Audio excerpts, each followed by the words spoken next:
এখানে মমতা বন্দ্যোপাধ্যায়ের দলের এত তিরিং বিরিংটা কিসের?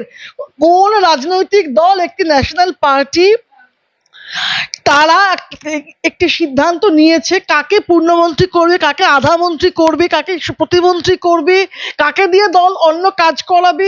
তৃণমূলকে কোথায় কাঞ্চনের খবর আর কামিনীর খবর তো আমি জানতাম পার্থ দাই জানেন, পার্থ চট্টোপাধ্যায় জানেন। কামিনীর খবর তো পার্থ চট্টোপাধ্যায় ডিপার্টমেন্ট। কাঞ্চনের খবরটা কুণালদা জানেন, এবং এই সূত্রে উনি বেশ কিছুদিন জেলও খেটেছেন। এই উত্তরগুলো জেল খাটা কুণালদাই ভালো বলতে পারবেন।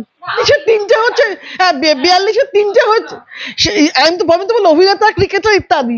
এই যে 3টে সিট গেল, তাহলে এরা বহিরাগত নয়? তাহলে এবার তৃণমূল কংগ্রেস কান ধরে অভ্যাস করুক যে আমরা যা বলেছে বাংলার মানুষকে মিথ্যে বলেছে, ভুল বুঝিয়েছে, আমরা মিথ্যেবাদী, আমরা যা করি মিথ্যে করি, যা করি ভোটের জন্য করি, ভোটের জন্য মানুষকে বোকা বানাই, কারণ মানুষকে আমরা 500-1000 টাকা দিয়ে কিনতে পারি।